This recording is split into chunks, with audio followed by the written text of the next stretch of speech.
पूरी दुनिया एक तरफ जहां कोरोना से लड़ रही है तो पाकिस्तान सरहद पार से सीजफायर की खिलाफ वर्जी कर रहा है। लाइन ऑफ कंट्रोल पर पाकिस्तान ने गोलीबारी की है। पुंछ के कीरनी और कस्बा और मनकोट सेक्टर में फायरिंग हुई है। फौज के जराये के मुताबिक पाकिस्तान ने इस इलाके में सीजफायर की खिलाफ वर्जी की है, जिसका फौज ने मुंह तोड़ जवाब दिया है। तो ये कोई पहला वाकया नहीं है, कोई पहला मामला नहीं है। जिस तरीके से एक तरफ लगातार पूरी दुनिया में कोरोना के सबब लोग दहशत के माहौल में हैं, तो वहीं दूसरी जानिब पाकिस्तान सीजफायर की खिलाफ वर्जी कर रहा है। जी मीडिया नुमाइंदे हमारे साथ रमेश बाली मजीद अपडेट के साथ जुड़ गए हैं। रमेश, आपसे जानना चाहेंगे कि क्या अभी भी सीजफायर की खिलाफ वर्जी हो रही है और कब से कब तक हुई है? जी, आपको बता दें कि आज शाम 5 बजे सबसे पहले पाकिस्तान की तरफ से पुंछ जिले के मनकोट सेक्टर में गोलाबारी शुरू की गई। जी, जहां बाकी पोस्टों को निशाना बनाया गया, वहीं जो सीमावर्ती गांव है उनमें भी गोलाबारी शुरू कर दी गई। लेकिन उसके कुछ देर 10 से 15 मिनट के बाद पुंछ के जो शाहपुर सेक्टर है वहां भी गोलाबारी शुरू कर दी, जिसमें किरनी, कस्बा, मंदार, कहिया जैसे कई गांव हैं जो इस गोलाबारी की जद में है।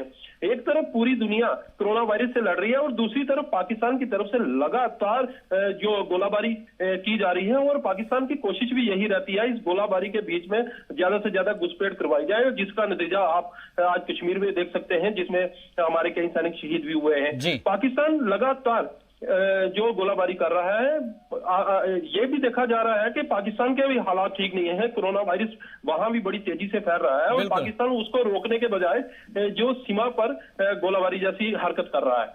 इसके अलावा एक चीज और आपसे समझना चाहेंगे कि जो गोलाबारी हो रही है, सीजफायर की खिलाफ वर्जी हो रही है, क्या इसकी आड़ में कोरोना पॉजिटिव के जो लोग हैं उनको भेजने की फिराक में भी है पाकिस्तान? जी बिल्कुल, पाकिस्तान की तो हम जो मंशा है यही रहती है कि ज्यादा से ज्यादा जो भारत की तरफ ऐसी हरकत की जाए जिससे भारत में नुकसान हो।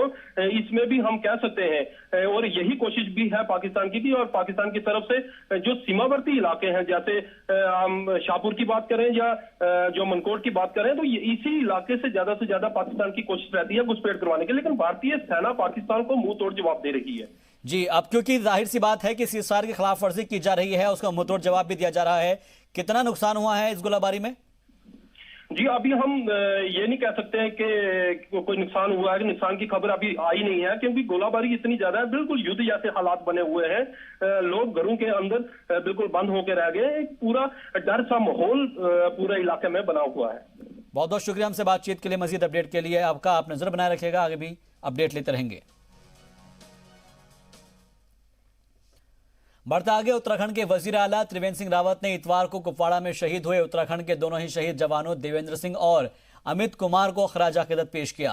उन्होंने कहा कि सरकार शहीदों के अहले खाना के साथ हर वक्त खड़ी है। आपको बता दें कि इतवार को जम्मू कश्मीर के कुपवाड़ा में दरअंदाजों के मंसूबों को नाकाम करते हुए उत्तराखंड के ये दोनों ही जवान शहीद हो गए थे। दोनों ही जवान उत्तराखंड के रुद्रप्रयाग और पौड़ी जिले के रहने वाले थे। कश्मीर में इंतजामिया ने ह्यूमन इंटेलिजेंस का सहारा लेकर सफर की हिस्ट्री छुपाने वालों को ढूंढना अब शुरू कर दिया है और इसी तरीके से अब तक 1000 के करीब लोगों को ढूंढ निकाला गया है, जिसके बाद उनको क्वारंटीन में रखा गया है। इंतजामिया का कहना है कि 1000 के करीब लोगों ने कश्मीर में अपना ट्रेवल हिस्ट्री को छुपा कर रखा था, लेकिन इन सभी लोगों को ह्यूमन इंटेलिजेंस की मदद कर ढूंढ निकाला गया। जिला कमिश्नर शाहिद चौधरी का कहना है कि इसमें हमने बहुत तरीके अपनाए लोगों को लोकेट करने के लिए। हमने सोशल मीडिया के जरिए सामने आने के लिए भी कहा। हालांकि स्क्रीनिंग हो रही थी, मगर जो लोग आ रहे थे उनकी तादाद बहुत ज़्यादा थी, लिहाजा उनके मुताबिक हमारे पास काफ़ी तादाद में पॉजिटिव वो लोग आए हैं जिन्होंने अपनी ट्रैवल हिस्ट्री छुपाई थी। कुछ जगहों पर इंतजामिया ने पुलिस की मदद भी ली है और कई लोगों के खिलाफ FIR भी दर्ज की गई है। में प्रशासन के सामने जो सबसे बड़ी समस्या रही थी वो ये थी कि लोग अपनी ट्रैवल हिस्ट्री को छुपा रहे थे, लेकिन अब ह्यूमन इंटेलिजेंस की मदद से प्रशासन ने इसमें सफलता हासिल की है और लगभग 1000 के करीब ऐसे लोग जो अपनी ट्रैवल हिस्ट्री छुपाए बैठे थे उनको ढूंढ निकाला गया है और उनको क्वारंटाइन में रखा गया है। प्रशासन के मुताबिक जो लोग ट्रैवल हिस्ट्री छुपा रहे थे उन्हीं की वजह से जो संक्रमण है यहाँ पर बढ़ा है और जो पॉजिटिव केसेस हैं वो कहीं ना कहीं उनमें बढ़ोतरी हुई है। और इसमें ज़्यादातर लोग वही थे जो तबलीगी जमात से जुड़े हुए थे, जो मरकज़ निज़ामुद्दीन से यहाँ आए थे या उनके साथ जो लोग यहाँ पर मिले थे, उन लोगों की संख्या ज़्यादा थी। दरअसल प्रशासन ने कई ऐसी चीज़ें की जिससे कि ट्रैवल हिस्ट्री को सामने लाया जाए, जिनमें से उन्होंने वेबसाइट्स खोली, हेल्पलाइंस खोली और लोगों को कहा कि वॉलंटियर होकर वो सामने आए और अपनी जो ट्रैवल हिस्ट्री है उसको सार्वजनिक करें। कुछ लोगों ने ऐसा तो किया, लेकिन कुछ लोग फिर भी अपनी ट्रैवल हिस्ट्री को जो है छुपाए बैठे थे। उनके खिलाफ पुलिस की कार्रवाई की गई, ह्यूमन इंटेलिजेंस की मदद से उनको ढूंढ निकाला गया और कईयों के खिलाफ तो FIR भी दर्ज किया गया। और आज की तारीख में अगर हम बात करें तो 1500 से ज़्यादा ऐसे लोग हैं जिनका क्वारंटाइन का पीरियड जो है ख़त्म हो चुका है और उनको अपने घरों को भेजा जा चुका है। लेकिन कहीं ना कहीं जो लोग ट्रैवल हिस्ट्री छुपा रहे थे उनको ढूंढ निकालने में पुलिस ने बल का भी इस्तेमाल किया और उन्हें ढूंढ निकाला, FIRs दर्ज किए उनके खिलाफ, ताकि ये जो फैलाव है कोविड-19 का इसको रोका जा सके और इससे कम्युनिटी स्प्रेड होने से कहीं ना कहीं बचाया जा सके। कैमरा पर्सन इरफान मंजूर के साथ खालिद हुसैन, जी मीडिया, श्रीनगर। जी मीडिया नुमाइंदे खालिद हुसैन हमारे साथ मजीद अपडेट के साथ फोन लाइन पर जुड़ गए हैं। खालिद, आपसे जानना चाहेंगे कि अब तक कितने लोगों को ढूंढ निकाला गया है, क्योंकि बहुत सारे लोग थे जिन्होंने अपनी ट्रैवल हिस्ट्री को छुपाया है और जाहिर तौर पर उनको ढूंढना एक बड़ा चैलेंज है। आपसे जानना चाहेंगे कि अब तक कितने लोग ढूंढ निकाले गए हैं? देखिए, लगभग 1000 को टच कर गया है ये संख्या जिनको ढूंढ निकाला गया है। दरअसल जब इनिशियल स्टेज में बहुत ही फ्लो था, कश्मीर आ रहे थे लोग, चाहे विदेश से या फिर देश के अन्य हिस्सों से, तो एयरपोर्ट पे जरूर स्क्रीनिंग होती थी, लेकिन कुछ लोग वहाँ अपनी जो ट्रैवल हिस्ट्री थी वो विदेश की न बताते हुए निकल गए थे। और लेकिन उसके बाद जब कुछ पॉजिटिव केसेस ऐसे आए जिन्होंने एयरपोर्ट्स पे ट्रैवल हिस्ट्री कुछ और बताई थी, लेकिन उनकी ट्रैवल हिस्ट्री कुछ और निकली, तो उसके बाद प्रशासन को लगा कि कुछ लोग जो है ट्रैवल हिस्ट्री अपनी छुपा रहे हैं, तो उन्होंने उस पर काम करना शुरू कर दिया। सबसे पहले उन्होंने सोशल मीडिया का इस्तेमाल किया। सोशल मीडिया के जरिए लोगों तक आउटरीच किया कि लोग आए, और उसमें उन्होंने आस पड़ोस के जो पड़ोसी लोग थे उनको भी रिक्वेस्ट की कि अगर आपके मोहल्ले में या आपके इलाके में कोई बंदा बाहर से आया है, विदेश से आया है, तो उसके बारे में सूचित किया जाए। लोग सामने आए, उन्होंने प्रशासन को सूचना दी, तो प्रशासन ने उस पर कार्रवाई की। उसके बाद 2 दिन का समय दिया गया सबको कि वो अपनी ट्रैवल हिस्ट्री को सार्वजनिक करें, वहीं नहीं तो उनके खिलाफ कार्रवाई होगी। 2 दिन समाप्त होने के बाद कई जगहों पर हमने देखा, बांडीपोरा में, पुलवामा में, गांदरबल में, कुछ ऐसे लोगों के खिलाफ जिनकी ट्रैवल हिस्ट्री ये पता चली कि वो विदेश से लौटे हैं और वो अभी छुपे बैठे थे, उनके खिलाफ पुलिस ने कार्रवाई भी की, FIR भी। आज की डेट में 5 से 6 के करीब FIR जो है दर्ज हुए हैं लोगों के खिलाफ जिन्होंने ट्रैवल हिस्ट्री छुपाई थी। तो कहीं ना कहीं प्रशासन ने पूरा जोर लगाया है कि जितने भी लोग विदेश से आए हैं उनको ढूंढ निकाला जाए, उनको क्वारंटाइन किया जाए, और क्वारंटाइन होने के बाद अगर वो पॉजिटिव नहीं आते हैं तो वो अपने घरों में जा सकते हैं। लेकिन कोई भी जोखिम नहीं उठाया गया, इन लोगों को ढूंढ निकाला गया। और इसके बाद जो एक और कदम प्रशासन ने उठाया वो ये था कि ATM ट्रांजेक्शन चेक की गई इन लोगों की, और उनसे जब लगा कि विदेश में इसकी ट्रांजेक्शन हुई, उस बिना पर भी उनको जो है कहीं ना कहीं सामने लाया गया। तो कुल मिलाकर हर वो मल्टीपल डायनेमिक्स इसमें यूज किए गए, चाहे वो सोशल मीडिया हो, पुलिस हो, या फिर वेबसाइट्स जो खोली गई कि उस पर वो अपना ट्रैवल हिस्ट्री जो है बता सकते हैं, जिसका नाम तलाश रखा गया। तो काफी सफल रही प्रशासन, और कई लोग जो है वो खुद वॉलंटियर होके आए, लेकिन कई लोगों को ढूंढ के निकाला गया। और आज की तारीख में यही वजह है कि खालिद, कई सारे लोगों को ढूंढ कर तो निकाला गया है, उन लोगों को कहां कहां रखा गया है, उनका चेकअप क्या रेगुलर हो पा रहा है? क्वारंटीन में जो लोग भेजे गए होंगे, जाहिर सी बात है जिनको ढूंढा गया है, उनके लिए क्या कुछ अलग अलग जगहों पर सहूलियत फराहम कराई गई है? जी बिल्कुल, देखिए करीबन 65 होटल हैं अभी कश्मीर में जहां सरकार ने जिनको रखा है क्वारंटाइन सेंटर्स के लिए, और कई जगहों पर लोगों को रखा गया है। इनमें से मैं आपको बता दूं लगभग 1500 की तादाद ऐसी है जिन्हें 14 दिन का जो टाइम क्वारंटाइन होता है वो खत्म करके अपने घरों को वापस भेजा गया है। लेकिन उन्हें कहा गया कि घर में भी वो लगभग 1 हफ्ते तक क्वारंटाइन नहीं रहे, आइसोलेशन में रहे। अगर कोई सिम्टम डेवलप हो तो वो वापस प्रशासन से जुड़े। लेकिन क्वारंटाइन सेंटर्स में पूरी सुविधा दी गई, उनको खाना पीना, डॉक्टर्स के 2 टीम वहाँ पे रहती थी हर क्वारंटाइन सेंटर में, जो मॉर्निंग इवनिंग चेकअप करती थी। इसके अलावा पैरामेडिकल स्टाफ भी वहाँ पे रखा गया। किसी भी किस्म की कोई ऐसी सिम्टम्स डेवलपमेंट रूम में मिले तो उस पर पूरी कार्रवाई की गई। लेकिन राहत की बात ये रही कि अब तक मैक्सिमम जो आइसोलेशन में या क्वारंटाइन में लोग रखे गए थे उनमें से पॉजिटिव जो है बहुत कम सामने आए हैं। जो लोग पॉजिटिव आए हैं उनको हॉस्पिटल शिफ्ट किया गया है, और फिर उनके इलाके में जो है सैनिटाइजेशन का प्रोसेस भी किया गया।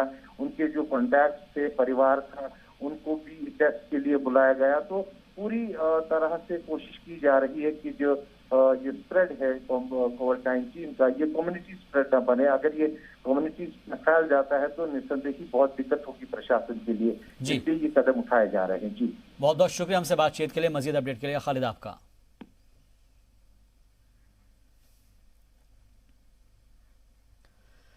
कोरोना वायरस के सबब मुल्क के वज़ीर-ए-आज़म नरेंद्र मोदी ने 5 अप्रैल को मुल्क के अवाम से अपील की थी। पीएम की अपील पर अमल करते हुए लोगों ने यहां पर बारिश की परवाह किए बगैर अपने घरों से बाहर निकलकर मोमबत्ती, टॉर्च और मोबाइल लाइट का इस्तेमाल किया और रोशनी की। जम्मू में लाइटों से जगमगाते हुए घर नजर आए और ये वाज़ेह कर दिया गया कि मुल्क के अवाम वज़ीर-ए-आज़म मोदी के साथ है।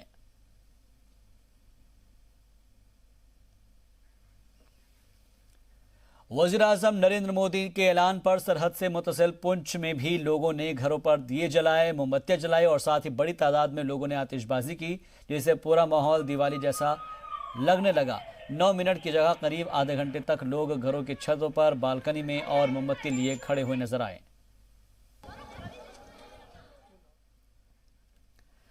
जम्मू कश्मीर में कोविड-19 के बढ़ते हुए मामलों को देखते हुए फौज की शुमाल कमांड ने अपनी मिलिट्री हॉस्पिटल के दरवाजे शहरी आवाम के लिए खोल दिए हैं।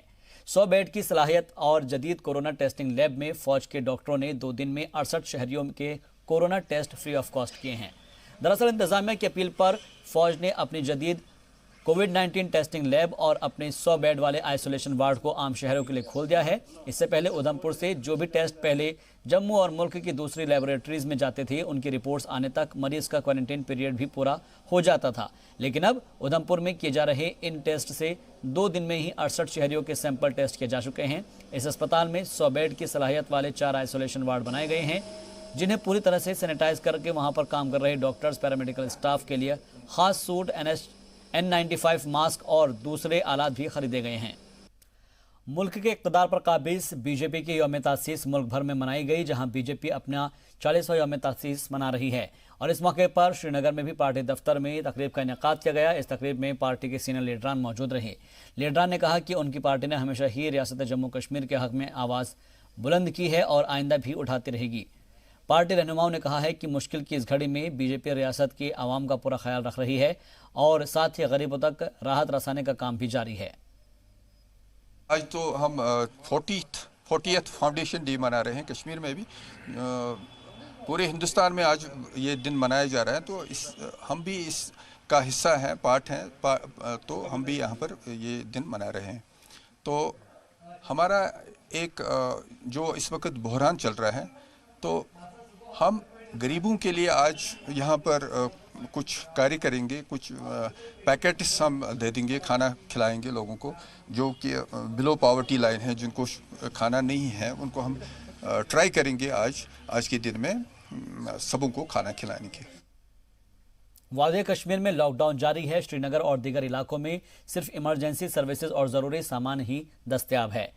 इस दौरान वादी में महकमा सेहत भी पूरी तरह से मुस्तैद नजर आ रहा है। तकरीबन 2000 लोगों को वापस घर भेजा जा चुका है, जो बिल्कुल ठीक हैं। जम्मू कश्मीर में लगातार पिछले कुछ दिनों से जो केसेस की संख्या है, पॉजिटिव केसेस की संख्या, वो लगातार बढ़ रही हैं, जिससे अब प्रशासन पूरी तरह से सतर्कता बरतने के लिए तैयार हैं। ये श्रीनगर का आप देख सकते हैं कि जो लॉकडाउन भी इसके साथ साथ हैं, वो भी भरपूर अभी जारी हैं। और यहाँ पे श्रीनगर का ये लाल चौक का हरी सिंह स्ट्रीट कहलाया जा रहा है, जहाँ पे अक्सर हम देखते हैं जो लोगों की भीड़ है वो काफ़ी संख्या में रहती हैं, लेकिन अभी खाली पुलिस वाले और जो इमरजेंसी सर्विसेज हैं यहाँ पे खाली वही आपको दिखेगी। तो इसके साथ साथ जो प्रशासन है वो कई तरह के इकदाम अब आगे उठाने जा रही हैं। जैसा कि कल जम्मू में जो चीफ सेक्रेटरी हैं जम्मू कश्मीर के BVR सुब्रमण्यम, उन्होंने एक महत्वपूर्ण बैठक की। उस बैठक में उन्होंने सभी जो जिला अधिकारी हैं उनको कहा कि वो इसके अब जो केसेस सामने आ रहे हैं वो बहुत ही चिंता का विषय बना हुआ है, लिहाजा उन्होंने टीम्स बनाने के लिए अनुमति दे दी। ये वो टीम्स होगी मेडिकल पैरामेडिक टीम्स जो हर उस इलाके में जाएगी जिसको अभी तक रेड जोन्स करार दिया गया है, चाहे वो उत्तरी कश्मीर हो, चाहे वो श्रीनगर के कुछ इलाके हैं जिनको रेड जोन करार दिया गया है। ये टीमें वहाँ पे जाएगी और पूरी सतर्कता के साथ उन लोगों तक पहुँचने की कोशिश करेगी जिनके बारे में बताया जा रहा है कि वो लोग विदेश से आए हैं या फिर तबलीगी जमात से वाबस्ता हैं, लेकिन किसी न किसी वजह से वो डर महसूस कर रहे हैं और भी सामने नहीं आ रहे हैं। इसके साथ साथ उन इलाकों को भी ये टीमें जाएगी जहां पर कुछ खदशा हैं कि जो सस्पेक्टेड केसेस हो सकते हैं, वहां ये पूरी सतर्कता के साथ जाएंगे और इसमें किसी की कोताही नहीं बरती जाएगी। ज़िला प्रशासन ने सभी जो मेडिकल अधिकारी हैं उनको भी इस बारे में कहा है कि वो अपने अपने इलाकों में जाए और ये जो केसेस की संख्या हैं ये रुकनी चाहिए। इसके लिए अब प्रशासन पूरी तरह से ग्राउंड पर आ चुकी हैं और कल उस बैठक में बहुत सारे महत्वपूर्ण भी फैसले किए गए ताकि ये जो बढ़ती संख्या है केसेस की, इसको कहीं ना कहीं अब रोक लगाने की ज़रूरत है। कैमरामैन अशरफ के साथ फारूक मानी, जी मीडिया, श्रीनगर। लॉकडाउन के 13वें दिन जम्मू में सन्नाटा पसरा रहा। शहर की सड़कें और गलियां सब सूनी रही।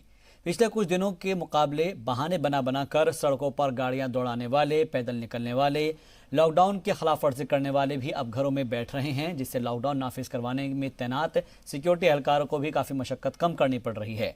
कोरोना वायरस से जंग जीतने के लिए लोग वज़ीर आज़म की सोशल डिस्टेंसिंग की अपील को फॉलो कर रहे हैं।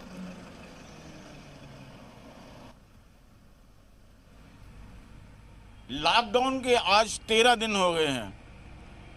जम्मू में लॉकडाउन के 13वें दिन अब हालात इस किस्म के हो गए हैं कि पुलिस और सुरक्षा बलों के जो जवान ड्यूटी नाकों पे खड़े हैं उनको ज़्यादा मशक्क़त नहीं करनी पड़ रही है लॉकडाउन को लागू करने के लिए। जो वायलेटर पहले कुछ दिन जो थे सड़कों पे उतरते थे, जिनको कहीं पे हमने देखा उनको सज़ा दी जाती थी, कहीं पे उठक बैठक करवाई जाती थी, कहीं डंडे से उनकी पिटाई होती थी, वो अब कहीं दिखती नहीं है। जम्मू में लोगों ने अब जो है इस चीज़ को समझ लिया है कि कोरोना वायरस को अगर हराना है, कोरोना वायरस से अगर बचना है तो हम सभी को जो है सोशल डिस्टेंसिंग लेके चलना पड़ेगा। इस समय जो हम पुलिस नाके पे खड़े हैं, ये बड़ा बिजी इलाका है। यहाँ पे पैदल लोग भी दिन भर जो है अगर हम बात करें तो 5 से 6 हज़ार लोग तो पैदल यहाँ से गुजरते हैं। उसके अलावा गाड़ियों की भरमार यहाँ पे रहती है। इस समय जो गाड़ियाँ दिख भी रही हैं ये यहाँ एसेंशियल सर्विसेज की हैं, या वो लोग हैं जो किसी काम की वजह से जिनको जो है प्रशासन ने मुक्त रखा है इस लॉकडाउन से। अगर देखा जाए तो जिस तरीके से आज 13वें दिन ये लॉकडाउन जो है पूरी तरीके से जम्मू में जो है लागू है, अगर ये अगले दिनों भी कुछ ऐसे चलता रहा तो ये जो 21 दिन का जो टाइम है वो सही तरीके से जो है निकल जाएगा। कैमरामैन मानी के साथ राजू केरनी, जी मीडिया, जम्मू। तो राजू केरनी की आप रिपोर्ट देख रहे थे जिसमें वो बता रहे थे कि 13वें दिन भी जम्मू में सन्नाटा पसरा रहा। यहाँ पर शहर की सड़कें वीरान नजर आई, गलियां सूनी नजर आई, क्योंकि पिछले कुछ दिनों से हम देख रहे थे कि लोग सड़कों पर निकल रहे थे और गाड़ियां दौड़ा रहे थे, कुछ पैदल भी निकल रहे थे, लॉकडाउन के खिलाफ वर्जी कर रहे थे। लेकिन अब वो लोग भी अपने घर पर बैठे हुए हैं और जो लॉकडाउन नाफिज कराने के लिए सिक्योरिटी एहलकार है, अगर उनकी बात की जाए तो उनको भी काफ़ी मशक्क़तों का सामना करना पड़ रहा था, क्योंकि लोग सड़क पर आ रहे थे, रोड पर आ रहे थे। रोड पर आने की वजह से उनकी चेकिंग हो रही थी, कुछ लोगों के साथ जो है मामले बिगड़ते चले जाते थे। लेकिन ऐसे मौके पर एक बार फिर से जब वज़ीर आज़म मोदी ने सोशल डिस्टेंसिंग की अपील की और घरों में रहने की अपील की, तो उसका असर ये हुआ है कि लोग अब अपने घरों में रह रहे हैं और जो फ़ौज के जवान हैं, जो सिक्योरिटी एहलकार हैं, वो अपने अपनी जगहों पर मुस्तैद नज़र आ रहे हैं। लेकिन इन सब के बीच ये कहा जा रहा है कि जो इसेंशियल सर्विसेज हैं उनको इन सब से छूट दी गई है ताकि लोगों तक जो खाने पीने की अशिया हैं वो पहुँचते रहे, या फिर जो सेहत से जुड़ी हुई चीज़ें हैं उसको लेकर भी पहुँचाने में लोगों को मदद की जा रही है। लेकिन अभी कुछ दिन और बाकी है, इंतज़ार कीजिएगा और उसके बाद उम्मीद करते हैं कि जल्द से जल्द जब कोरोना की वबा ख़त्म हो जाएगी तो जल्द ही फिर से आप अपनी रोज़मर्रा की ज़िंदगी जी पाएंगे।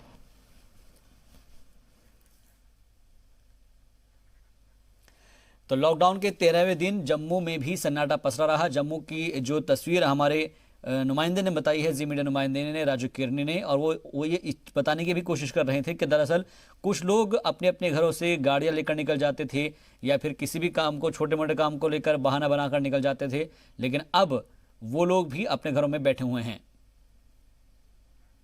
जी मीडिया नुमाइंदे राजू केरनी हमारे साथ मजीद अपडेट के साथ जुड़ गए हैं। राजू, आज 13वें दिन जम्मू में सन्नाटा पसरा रहा, कैसा माहौल रहा? क्योंकि बाकी दिनों के मुकाबले हम देखें तो किस तरह से लोग जो है बाहर निकल रहे थे, आज का नजारा कैसा था? देखिए, अगर इसेंशियल सर्विसेज को हम छोड़ दें तो उसके अलावा जो है पूरा जो है जम्मू में जो है सन्नाटा जो था वो पसरा हुआ था। जम्मू के जो पुराने जम्मू शहर में जो है लोग घरों से बिल्कुल बाहर ही नहीं निकले। पूरा जम्मू, पुराना जम्मू शहर पूरा जो था वो एकदम से डेजर्टेड था। और उसके अलावा जो नया जम्मू शहर है, यहाँ पे आजकल ज्यादा एक्टिविटीज होती हैं और लोग ज्यादा बाहर निकलते हैं। उस जगह पे अगर देखा जाए तो उसमें जो है मंडी वेयर हाउस का जो इलाका है, हालांकि आज सब्जी मंडी बंद थी, उसकी वजह से भी लोग जो है बाहर नहीं निकले। और इस दुकानें जो थी वो सिर्फ करियाना की दुकानें खुली थी, डॉक्टर की दुकानें खुली थी, केमिस्ट की दुकानें खुली हुई थी। और अगर हम वही बात करें तो सिर्फ इसेंशियल सर्विस वाली गाड़ी, म्युनिसिपैलिटी की गाड़ियां जो स्प्रे करने वाली वो, या फिर वो बसेस जिनमें जो है बिजली पानी वाला जो स्टाफ है, उनके विभाग का स्टाफ है, उनको जो है कैरी किया जा रहा था। या फिर हम वाटर टैंकर्स जो है उनको जो है सड़कों पे हम देख रहे थे। कुल मिला के जो है कि आज पुलिस भी जो थी, सुरक्षा बल भी जो थे, वो भी काफी रिलैक्स मूड में थे। उनको भी कोई जबरदस्ती किसी के साथ नहीं करनी पड़ी, क्योंकि सड़कों पे लोग ही नहीं थे। गाड़ियां जो चल रही थी तो वो भी रोक के जो है कार्ड पहले दिखा रहे थे या अपना पास दिखा रहे थे। तो अगर देखा जाए तो जम्मू में अब लोगों ने इस चीज से समझौता कर लिया कि हमें अगर कोरोना वायरस को हराना है तो हमें। और राजू एक चीज और आपसे समझना चाहेंगे, क्योंकि 2 दिन के लिए सब्जी मंडी को बंद किया गया था और सबसे बड़ी सब्जी मंडी जो नरवाल की अगर हम देखें तो वहां पर सैनिटाइजेशन जो मुहिम थी वो चलाने की बात कही गई थी, जो ड्राइव चलाई गई थी, उसमें क्या कुछ रहा? जी, जो दो दिन के लिए था, कल इतवार दिन भर जो है पहले मंडी की जो अच्छी तरह से वहाँ पे जो है सफाई की गई, धुलाई की गई। और उसके बाद जो है आज वहाँ पे जो है मंडी में जो है वो सैनिटाइज किया गया उस मंडी को पूरा। और कल मंडी जो है वो खोल दी जाएगी आम लोगों के लिए। और आज जो है एक टनल भी जो है यहाँ पे जीएमसी में वो भी एक इनागुरेट की गई है, जो कि जिसमें कि गुजर के जो है पेशेंट या डॉक्टर्स वहाँ से गुजर कर निकलेंगे, ताकि अगर कोई वायरस किसी किस्म का भी हो वो उसमें खत्म हो जाए। जैसे कश्मीर में बनी है वैसे जम्मू में भी शुरू होगी। और प्रशासन का कहना है कि ऐसे हर हॉस्पिटल में इस किस्म की टनल्स अब इन फ्यूचर में भी बना दी जाएंगे। बहुत बहुत शुक्रिया हमसे बातचीत के लिए, मजीद अपडेट के लिए राजू केरनी आपका। तो कुल मिलाकर देखा जाए तो 13वें दिन जम्मू में सन्नाटा पसरा रहा, क्योंकि 2 दिन के लिए सब्जी मंडी भी बंद थी, तो इसलिए कोई जो इसेंशियल सर्विसेज के ज़्यादा जो सब्जी ले जाने वाले जितने भी ट्रक्स वगैरह थे वो भी नहीं चल पाए। और इसके अलावा लोगों ने भी इसकी पासदारी करनी अब शुरू कर दी है। खबरें अभी और भी है नाज़रीन, फिलहाल यहाँ वक्त हो गया है मुख्तसर से वक्फे का, जल्द हाजिर होंगे।